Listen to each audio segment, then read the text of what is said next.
जय हिंद मित्रांनो, आपला उपक्रम दररोज गणितचे 10 प्रश्न. आपला यूट्यूब चॅनल आहे अजय कुंभार कॉप्स. या यूट्यूब चॅनलला लाईक करा, सबस्क्राईब करा आणि दररोजचे 10 प्रश्न लिहून घ्या. पहिला प्रश्न बघा.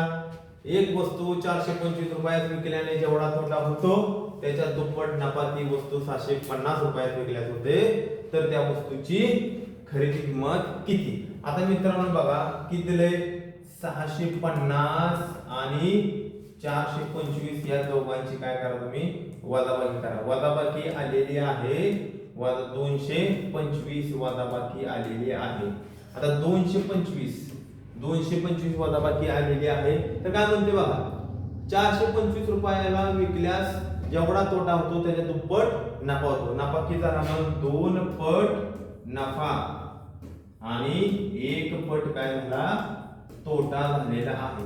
ह्या दोघांची बेरीज किती आली मित्रांनो? 3. आलेल्या बेरजेने ह्या 225 ला भाग लावा. 3 1 3 3 7 21 3 5 15 बरोबर आहे मित्रांनो. 75 आलेला आहे. आता 75 ने तोट्याला गुणा. तोटा किती आहे? 75 1 75 तोटा झाला 75 आणि ह्या ह्याला गुणा 75 ने, तर नफा झालेला आहे 75 गुणिले 150 रुपये नफा झालेला आहे.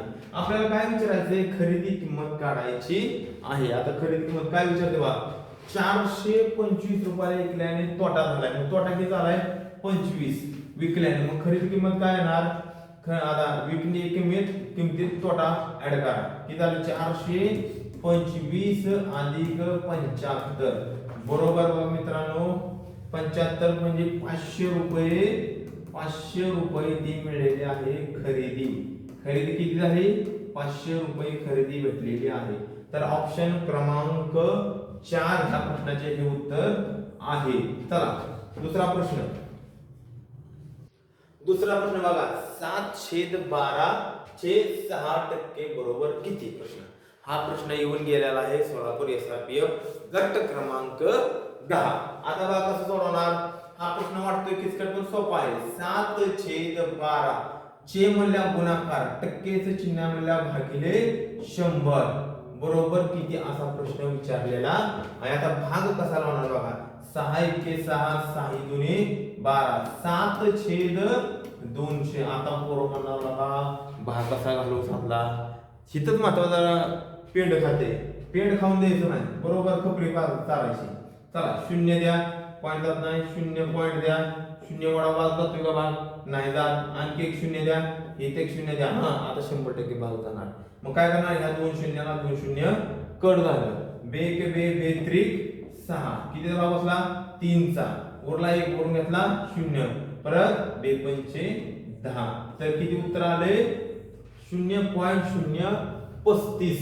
मग 0.035 तर ऑप्शन क्रमांक 1 ह्या प्रश्नाचं उत्तर आहे.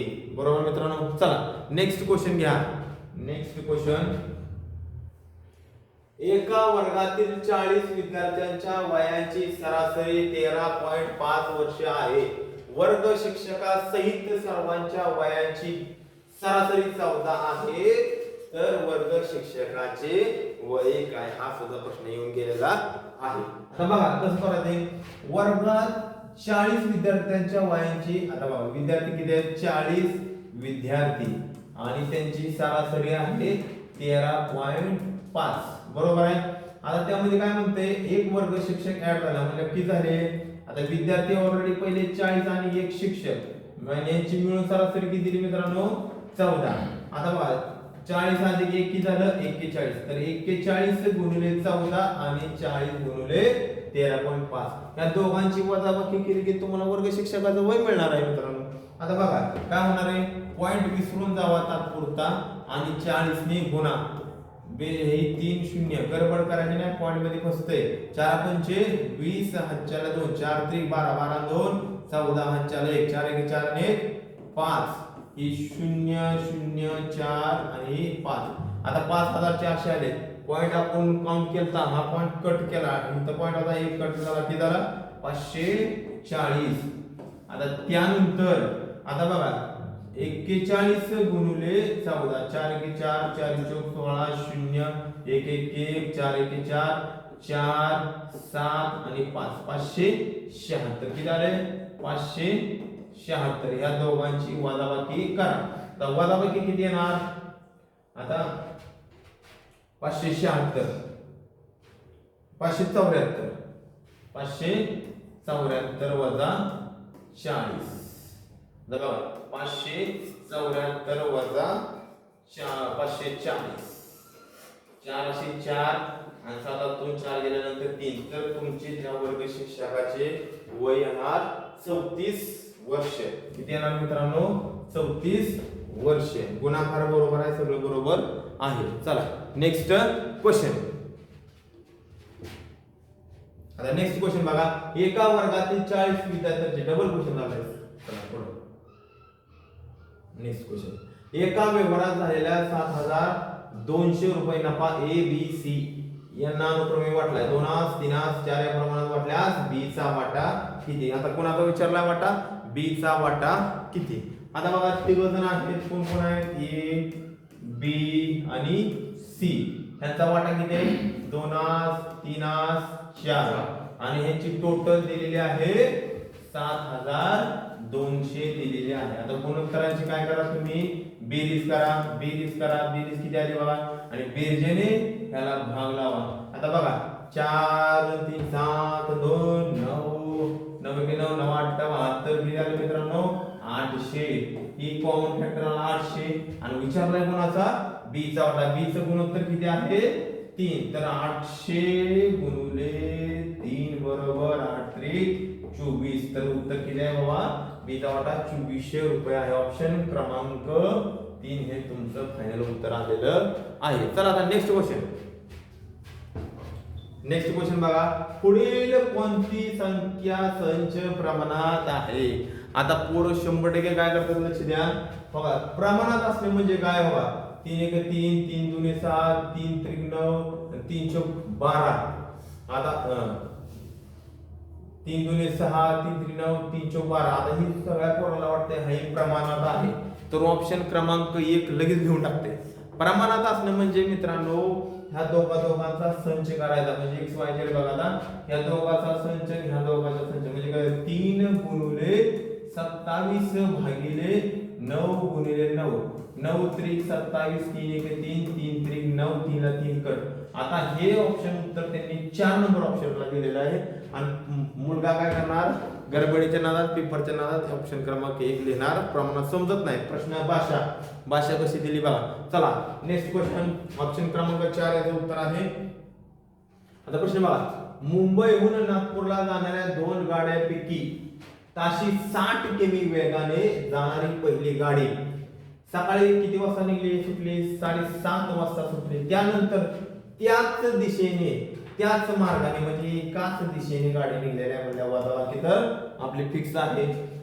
त्याच मार्गाने दुसरी गाडी किती वेगाने निघली बाबांनो 75 किलोमीटर प्रति तास वेगाने सकाळी किती वाजता निघली.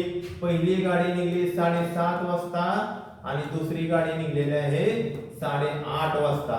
पहिल्या गाडीचा वेग होता 60 किलोमीटर प्रति तास आणि हिचा वेग होता 75 किलोमीटर प्रति तास. बरोबर आहे. चला आता बघा काय करणार मग सकाळी 8:30 वाजता सुटली तर त्या गाड्या एकमेकीस किती वाजता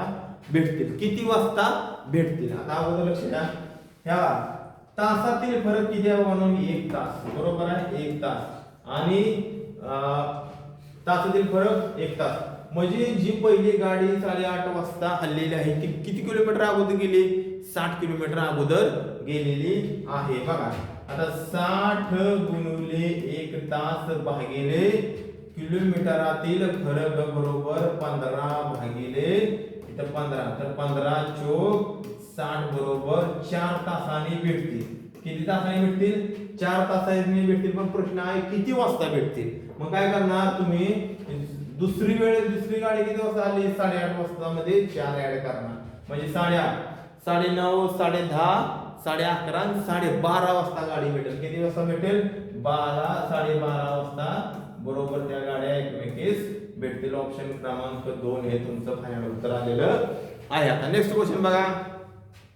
नेक्स्ट क्वेश्चन काय बघा आता बघा हा प्रश्न तर 100% ऑप्शन आता ही अगोदर कोणीतरी संच सोडवला होता, ठीक आहे असू द्या. ह्याचं उत्तर 4 नंबरचं ऑप्शन आहे. आपण कसं सोडवायचं हे आपल्याला माहिती पाहिजे. आता 60.325 या संख्येतील 2 या अंकाची स्थानिक किंमत ही 6 या अंकाच्या स्थानिक किमतीच्या किती पट आहे? मित्रांनो संख्या काय आहे? 60.325 बरोबर आहे. आता या संख्येतील 2 या अंकाची स्थानिक किंमत बघा, ह्या 2 या अंकाची स्थानिक किंमत येणार 0.02 बरोबर आहे. कधीची आहे? 2 या अंकाची स्थानिक किंमत आली. त्यानंतर 6 या अंकाची स्थानिक किंमत किती आली मित्रांनो? 6 म्हणल्यानंतर पूर्ण 60 येणार आहे बरोबर आहे. तर त्याची स्थानिक किमतीतील पट विचारले. पट कसं विचारणार? या संख्येत 2 या अंकाची स्थानिक किंमत किती आहे? 0.02 स्थानिक किंमत ही म्हणल्या बरोबर चिन्ह ही 6 या अंकाच्या स्थानिक किंमत 6 या अंकाची स्थानिक किंमत 60 6 या अंकाच्या स्थानिक किमतीच्या गुणाकार किती पट म्हणल्यावर x पट असं लिहायचं आहे. बघा असं समीकरण तयार करायचं तर तुमचा प्रश्न बरोबर येणार आहे. आता बघा इथून पुढचं महत्वाचं आहे. x पट जागेला ठेवा आणि हे भागिले तुम्ही काय करताल? हे 2 इकडे 60 करणे असाल बऱ्यापैकी पोरं 2 कडे 60 नेतात आणि उत्तर येतं 3000. लगेच ऑप्शन क्रमांक 1 फायनल उत्तर माझं बरोबर असं म्हणतात. असं म्हणायचं नाही. 0.02 भागिले 60. आता बघा काय करायचं आपल्याला? पॉइंट समान करायचे आहेत. काय करायचे? पॉइंट समान करायचे म्हणजे पॉइंट इथं पॉइंट असतो. पॉइंट नंतर किती घर आहेत? 2. मग इथं बी 2 घर आहेत. म्हणजे काय झाले? आता हे पॉइंट झाले समान. मग पॉइंट समान झाल्यानंतर भागाला सोपं झालं. 2/6000 तर बेके बेत्रिक 6 म्हणजे 1/3000 पट हे तुमचं उत्तर येणार आहे. आणि ऑप्शन क्रमांक 4 हे तुमचं फायनल उत्तर आलेलं आहे. तर आता नेक्स्ट क्वेश्चन मित्रांनो, नेक्स्ट क्वेश्चन बघा. 10 मजूर रोज 6 तास काम करून एक काम 12 दिवसात पूर्ण करतात, तर तेच काम 20 मजूर रोज 9 तास काम करून किती दिवसात पूर्ण करतील? बघा तेच काम म्हटलं की 100% मित्रांनो भागिले करायचं. काय करायचं? भागिले करायचं. हे डोक्यातच ठेवायचं. म्हणजे कसं बघा 10 गुणिले 6 गुणिले 12 भागिले 20 गुणिले 9. चला या शून्याला हे शून्य कर. 2 6 3 9 3 चौक 12. तर उत्तर किती आलं? ऑप्शन क्रमांक 4 हे तुमचं फायनल उत्तर आलेलं आहे. आता नेक्स्ट क्वेश्चन बघा. 18 सायकलीची किंमत 31,950 रुपये असल्यास अशा प्रकारच्या 7 सायकलींची किंमत काढायची आहे. आता लक्ष द्या वर बघा मित्रांनो. आता 18 सायकलींची किंमत दिलेली आहे 31,950 रुपये दिलेली आहे. तर किती सायकलींची विचारतेली? 7 ची विचारली. परत म्हणते एका सायकलीची काढा किंवा 10 सायकलीची काढा. आपलं काय घेणं नाही. 18 सायकलीची किंमत 31,000 रुपये त्यांनी दिल्यास हार्ड कॅश. तर 7 सायकलीची किंमत तुम्ही काढा. मग काय करा? तिरकट गुणाकार 7 गुणिले 31,950 भागिले 18. आता 18 ने भागा जाते चेक करा. 18 ने भागा जाते 3 3 3 5 3 8 1 9 जाते. 9 दुने 18 9 त्रिक 27 4 9 5 45 9 5 45 ओरला 4 9 5 45 आणि 0. आता आणखी भाग जाते बेके बे 7 14 बे 7 14 बे 5 10 बरोबर आहे. तर किंमत किती आलेली आहे? गुणाकार करायचा राहिलेला आहे. गुणाकार करा नाही तर डायरेक्ट उत्तर लिहून टाकता. 17 च्या ऑप्शन मध्ये नाही. चला 7 5 35 5 3 7 7 49 अधिक 3 52 हाचाले 5 7 7 49 54 हाचाले 5 7 1 7 7 5 12 12,425 रुपये तुमचं उत्तर पुढे दिसतंय का बघा ऑप्शन मध्ये? 12,425 ऑप्शन क्रमांक 2 हे तुमचं फायनल उत्तर आलेलं आहे. Next question. तर आपलं संपलेलं आहे 10 प्रश्न. तर भेटू पुढील व्हिडिओ मध्ये. जय हिंद मित्रांनो.